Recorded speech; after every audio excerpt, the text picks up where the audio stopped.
Hi అండి, అందరికీ నమస్కారం. వెల్కమ్ టు అవర్ ఛానల్ తెలుగువారి ముచ్చట్లు.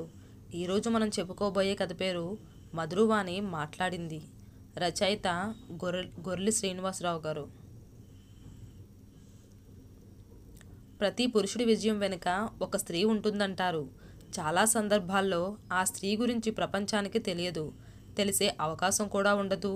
ఈ పురుష ప్రపంచంలో ప్రతి మగవాడి చెడ్డ ఆలోచనలోనూ కొన్నైనా మార్పులు తెచ్చి అతడి వల్ల జరిగే నష్ట తీవ్రత నివారించటం వెనుక కూడా ఒక స్త్రీ ఉంటుంది. ఈ కథలో జరిగింది అదే.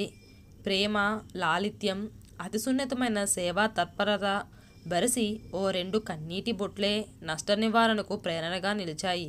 అదెలాగంటే, ఆ ఇల్లు మంచి అభిరుచులు ఉన్న ధనవంతుల ఇల్లు అని చూడగానే తెలుస్తుంది.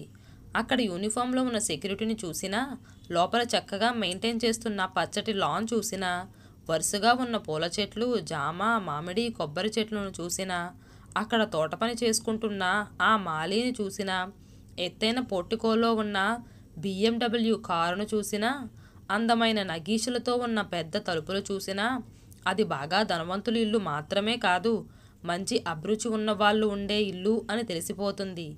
ఆ ఇంటి గేట్ పక్కన మధురవాణి అని బంగారు అక్షరాలతో చక్కగా చెక్కిన పేరుంది. మరోపక్క గుణకర్ అనే పేరు కూడా అలాగే బంగారు అక్షరాలతో చెక్కి ఉంది. గుణకర్ యువకుడిగా ఉన్నప్పుడు తల్లిదండ్రులను కోల్పోయాడు. పెదనాన్నే అతడికి గార్డియన్. ఆయన సంరక్షణలో ఉన్నా కూడా గుణకర్ చాలా స్వాతంత్రంగా గడపడానికి బాగా అలవాటు పడ్డాడు. అందువలన పెదనాన్న పెద్దరికం లీగల్ డాక్యుమెంట్స్కే పరిమితమైపోయింది. టెంపరితనం, జులాయితనం కలబోసుకొని ఎవ్వరినీ లెక్క చేయని మనిషిగా తయారయ్యాడు. అందుకే సమాజం కట్టుబాట్లను లెక్క చెయ్యకుండా సరోజిని కూతురు మధురవాణిని పెళ్లి చేసుకున్నాడు. అదృష్టం బాగుండి అతను చేపట్టిన వ్యాపారాలన్నీ కలిసొచ్చాయి. కొద్ది కాలంలోనే ఆ ఊళ్ళో ఉన్న ధనవంతులలో ఒకడిగా పేరు పొందాడు. రాజకీయాల్లో కూడా ప్రవేశించాడు. తెలుగునాట కొన్నేళ్లుగా మంచికో చెడ్డకో కొన్ని పేర్లు ప్రాచుర్యం పొందాయి. విడివిడిగా చూస్తే ఆ పేర్లు మంచివే కావచ్చు, కానీ అవే పేర్లు మహాకవులు ప్రాణప్రతిష్ఠ చేసిన కొన్ని కాల్పనిక పాత్రలు కావటం వల్లనో, కొందరు అద్భుత కళాకారులు జీవం పోసిన పాత్రలు కావటం వల్లనో ఆ పేర్ల పట్ల సమాజ స్పందన కాస్త వేరుగానే ఉంటుంది. అలాగే మధురవాణి పేరు కూడా. ఆమెకు ఆ పేరు పెట్టిన మహానుభావుడు ఎవరో ఆమె తల్లి సరోజినికి మాత్రమే తెలుసు. కానీ మధురవాణి మాత్రం తన పేరు వల్ల చాలా వివక్షకు గురయ్యింది. ఆమె సౌందర్య రాశి అయినా అది ఆమెకు ఆనందాన్ని ఇవ్వకపోగా ఎన్నో ఇబ్బందులకు గురిచేసింది. గుణకర్తో వివాహం జరిగాక ఎంతో చక్కటి శీలవర్తనం కలిగి ఉన్నా ఆమెకు లభించాల్సిన గౌరవం సమాజంలో దొరకలేదు. ఆ వీధిలో ఎవరూ ఆమెను తమ ఇళ్లల్లో జరిగే శుభకార్యాలకు ఆహ్వానించేవాళ్ళు కాదు. హాల్లో టీవీ చూస్తున్న గుణకర్ బయట వినిపిస్తున్న శబ్దాలకు, మధు, ఏమిటి ఆ హడావుడి అన్నాడు. మన పక్కింటి చలపతిరావు గారి అబ్బాయి పెళ్ళట, ఈరోజు పెళ్లి కొడుకుని చేస్తున్నారు అంది. ఓహో అలాగా, నిన్ను పిలిచారా మరి అన్నాడు. విననట్లుగా ఉండిపోయింది మధురవాణి. గుణకర్ కూడా కాసేపు మౌనంగా ఉండిపోయాడు. ఈరోజు క్రికెట్ మ్యాచ్ ఉంది కదూ, చూస్తారా అంది మధురవాణి నవ్వు ముఖంతో అతన్నే చూస్తూ. ఈమెకు బాధ అనిపించదా ఏ విషయానికైనా అనుకున్నాడు గుణకర్. తనకే కోపం వస్తుంది. పక్కింటి వాళ్ళు తమ ఇంట్లో జరిగే శుభకార్యానికి ఇరుగు పొరుగు అందరినీ పిలిచి మధుని మాత్రమే పిలకపోవటం అంటే ఎంత అమర్యాద. కావాలని వాళ్ళతో గొడవ పెట్టుకోవాలనిపిస్తుంది, కానీ మధుకి ఇష్టం ఉండదని వాళ్ళని క్షమించి వదిలేస్తున్నాడు. మనసంతా అలజడిగా అనిపించింది గుణకర్కి. ఏమైంది ఇప్పుడు, ఎందుకలా ఉన్నారు? రండి, ఇలా నా వల్లో తలపెట్టుకుని కాసేపు విశ్రాంతి తీసుకోండి అంది మధురవాణి సోఫాలో కాస్త ఎడంగా జరుగుతూ. తన మనసు తెరిచిన పుస్తకం లాంటిది ఈమెకు అనుకుంటూ మధురవాణి ఒడిలో తలపెట్టుకొని కాళ్ళు చాపుకున్నాడు సోఫాలో. అతని తల వెంట్రుకలలోకి వేళ్లు జోర్పుతూ మృదువుగా నిమిరింది. ఆమె చల్లని కరస్పర్శకు మనసంతా ప్రశాంతంగా అనిపించింది. కళ్ళు మూసుకున్నాడు. అమ్మో, మీ తల ఎంత వేడిగా ఉందో, ఎందుకండి అంత గాఢంగా ఆలోచిస్తారు? దానికంటే అని ఆపేసింది. కళ్ళు తెరవకుండానే దానికంటే చెప్పు అన్నాడు గుణకర్. ఓహో ఏమీ లేదు అని అతని కనురెప్పల మీద ముద్దు పెట్టి అతని భుజాలు చేతులు నిమురుతూ మరో చెయ్యి తన ముఖానికి అడ్డుగా పెట్టుకుంది నవ్వు దాచుకుంటూ. ఏయ్, ఏదో అనాలని ఆగిపోయావు, అదేంటో అను, నేను వినాలి అంటూ ఆమె మెడ చుట్టూ చెయ్యి వేసి దగ్గరగా లాక్కున్నాడు. చటుక్కున అతని నుదుటిని ముద్దాడి వెంటనే అతని చేతిని తప్పించుకొని కుదురుగా పడుకోండి, మీరిప్పుడు విశ్రాంతి తీసుకోవాలి అంది గడుసుగా. చెప్పు బంగారు అన్నాడు లాలనగా. మరీ అంది. చెప్పాలి మరి అన్నాడు కొంటిగా నవ్వుతూ. అంత గాఢంగా ఆలోచించడం ఎందుకు, దానికంటే నన్ను గాఢంగా ప్రేమించొచ్చు కదా అని అంది 2 చేతుల్లోనే ముఖాన్ని దాచుకుంటూ. ప్రేమిస్తూనే ఉన్నానుగా అంటూ ఆమె వైపు తిరిగి ఆమె నడుం చుట్టూ చెయ్యి వేసి తన ముఖాన్ని ఆమె పొట్టకి అదుముకున్నాడు. చల్లని సెలయేరులో సూర్యుడి బింబం పడి ఆ సెలయేరు నీరు వేడెక్కినట్టయింది. ఆమె కూడా ఆర్తిగా అతని దగ్గరకు తీసుకుంది. కొద్ది క్షణాలు మాటల్లేవు వారి మధ్య. ఇద్దరి హృదయాల్లోనూ అంతులేని ప్రేమ. ఈ సమాజం తమను అవమానించాలనుకున్నా, బాధ పెట్టాలనుకున్నా తమ మనసులను ఆ బాధ తాకదు అనిపించింది ఇద్దరికీ. గుణకర్ ఒక పెద్ద మాల్ కట్టించాడు. ఆ మాల్కి మంచి పేరు రావటానికి దాని పక్కనే ఉన్న మురికివాడ ఒక అడ్డంగా ఉంది. నిజానికి ఆ స్థలం యజమాని ఆ మురికివాడని తొలగించలేక చివరకు ఆ స్థలాన్ని మార్కెట్ రేట్ కంటే బాగా తక్కువకు అమ్మేశాడు. తన మాల్కి పక్కనే ఉన్న మురికివాడను ఎలాగైనా తొలగించాలని గుణకర్ అనేక ప్రయత్నాలు చేశాడు. రౌడీలతో బెదిరించాడు, డబ్బు ఆశ పెట్టాడు, మురికివాడ నాయకులకు లంచాలు ఇవ్వాలని చూశాడు. ఎన్ని చేసినా వాళ్ళు అక్కడి నుండి కదలటానికి ఇష్టపడలేదు. దాని గురించి అప్పుడప్పుడు మధురవాణి ముందు ప్రస్తావించేవాడు. ఆమె అతని మాటలన్నీ వినేది గాని తనంతట తాను ఏ సలహా ఇచ్చేది కాదు. అయినా ఆమెతో మాట్లాడటం వల్ల గుణకరికి ఒక పెద్ద ఉపయోగం ఉండేది. అదేమిటంటే తను చేసే పనులను ఎలాంటి విమర్శలు లేకుండా స్వీకరించే ఒక శ్రోత అతనికి మధురవాణిలో కనబడేది. ఎందుకంటే అలాంటి విషయాలకి ఎవరికి చెప్పినా అతను చేసిన దాంట్లోని లోపాలను ఎంచడమో లేక చెయ్యవలసిన దాని గురించి ఉపన్యాసం ఇవ్వడమో చేసేవాళ్ళు.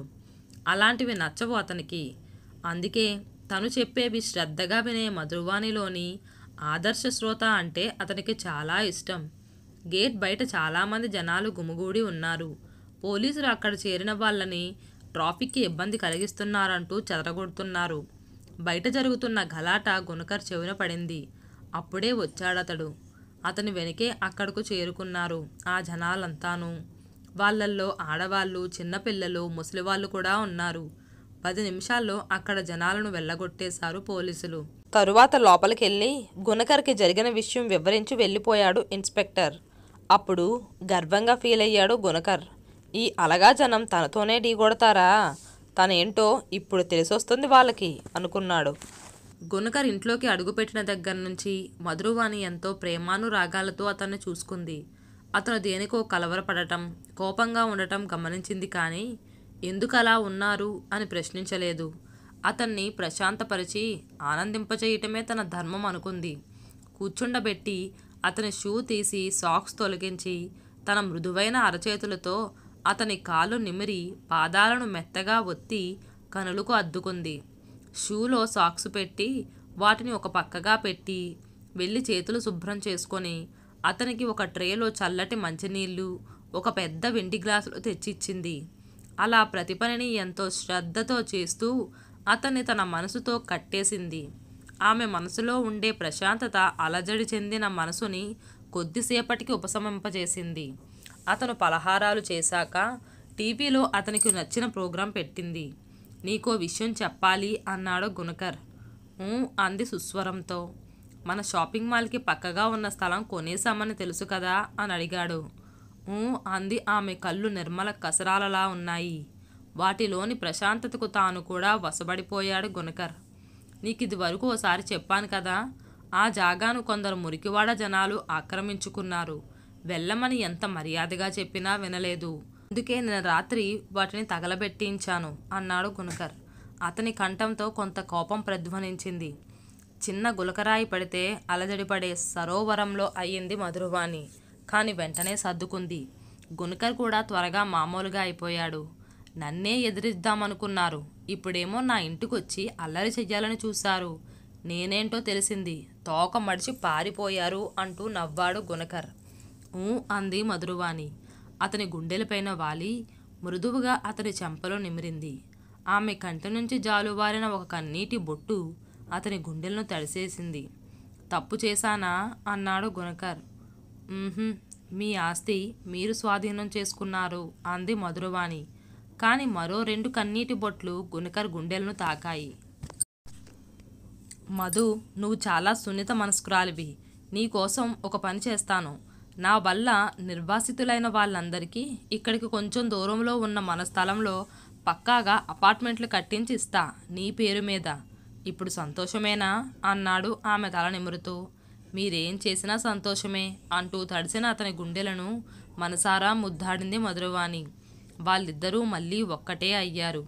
మరుసటి రోజు పేపర్లో గుణకర్ దగ్ధమైన స్లమ్ ఏరియాలోని నిర్వాసితులకు సిటీలోనే ఒక రెసిడెన్షియల్ కాంప్లెక్స్ కట్టిస్తున్నాడని, దానికి మధురవాడ అని పేరు పెట్టబోతున్నారని, 100 రోజులలో పని పూర్తి చెయ్యాలని సంకల్పించినట్లు ఒక వార్త ప్రముఖంగా వచ్చింది. మధురవాణి ఇంటి గేటు బయట మళ్ళీ జనసందేహం కనపడింది. సెక్యూరిటీ వాళ్ళ నుంచి ఫోన్ వచ్చింది. ఆ జనం మధురవానికి నమస్కారం పెట్టి వెళ్ళాలనుకుంటున్నారు. మీరే వస్తారా లేక వాళ్ళని పంపమంటారా అని అడిగాడు. వాళ్ళందరినీ లోపలికి పిలిపించి పోర్టికోల్లోని మాట్లాడింది. ఆమెకు కృతజ్ఞతలు చెప్పిన వాళ్లతో మీ కృతజ్ఞతలను గుణకర్ గారికి తెలియచేస్తాను అంది. ఆమె పేరు పేపర్లో రాయకపోయినా మధురవాణి గురించి మంచి మాట అందరి నోటా వినబడసాగింది. మనిషికి అన్నిటికంటే గుణం ప్రధానం అన్నది అందరికీ అనిపించింది. మధురవానికి ఆ వీధిలో గుర్తింపు వచ్చింది. ఆనాటి వరకు ఎప్పుడూ తమ ఇంట్లో ఫంక్షన్కి పేరంటాలకి పిలవని ఆ వీధి వాళ్ళు ఆమెను తమ ఇంట్లో జరిగే శుభకార్యాలకు ఆదరంగా పిలవటం మొదలెట్టారు. తమ ఇళ్లకొచ్చినప్పుడు ఆమె వ్యక్తిగత విషయాలు అడిగి వృధా ప్రసంగాలకు తావేయకుండా అందరికీ నచ్చే మాటలు మాత్రం మాట్లాడుతూ ఆమెను నొప్పించకుండా అభిమానంగా చూడటం మొదలయ్యింది. వాడిపోయిన పూల మొక్కలకు నీళ్లు పోస్తే చిగురించి హుషారుగా పువ్వులతో నవ్వుతూ కనబడినట్లు మధురవాణి ముఖం మరింత కలకల్లాడటం గమనించాడు గుణకర్. గుణకర్ మాటిచ్చినట్లే అనుకున్న సమయానికి మధురవాడను నిర్మించేశాడు. ఆ గృహ సముదాయాన్ని లాంఛనంగా ఆరంభింపజేయటానికి మధురవాణిని రమ్మన్నాడు. నేనేమైనా అంటే మీరు కోపం తెచ్చుకోకూడదు మరి అంది మధురవాణి అతని కళ్ళల్లోకి భయంగా చూస్తూ. నేనెందుకు నీపైన కోపం తెచ్చుకుంటాను? చెప్పు, ఏం చెప్పాలనుకుంటున్నావు? మీరే ఆ ప్రారంభోత్సవం ఏదో చేసేయండి. నాకు 10 మంది దృష్టిలో పడాలని ఉండదు. అందరూ నన్ను మెచ్చుకోవాలని నాకు ప్రత్యేకంగా అనిపించదు. మీరు గౌరవింపబడితే నాకు చాలా ఇష్టం. మీలో ఒక మంచి మనిషి ఉన్నాడని, మీరు కూడా ఎందరో మహానుభావులతో ఒక మహానుభావుడని అందరికీ తెలిస్తే అంతే చాలు అంది అమాయకంగా చూస్తూ. పక్కున నవ్వాడు. ఆమెను 2 చేతులతో నడుం కిందకి పట్టుకొని అమాంతం పైకెత్తి గిరిగిరా తిప్పి, నీకెందుకనిపించింది నేను ఓ మహానుభావుణ్ణని అన్నాడు. మీరు నాకు మహానుభావుడే. ఎందరో చేయటానికి భయపడే ఒక మంచి పని సులభంగా చేసేశారు. నన్ను చేపట్టి నాకింత గౌరవం కల్పించారు. అది మహత్కార్యమే కదా. అందుకే మీరు మహానుభావులే అంది తన మాటే ఫైనల్ అన్నట్లు. ఇదిగో, మీరెన్ని చెప్పినా వింటా గాని ఈ విషయంలో మాత్రం నా మాటే ఫైనల్ అని కూడా అంది. ఆమెను కిందకి దించి గట్టిగా హృదయానికి అత్తుకొని, సరేనా, అలాగే అనుకొని సంతోషించు అని బుగ్గగిల్లాడు. ఆ ప్రారంభోత్సవం మీరే చెయ్యాలి, సరేనా అంది బుగ్గ తడుముకుంటూ. అలాగే అన్నాడు గుణకర్ నవ్వుతూ.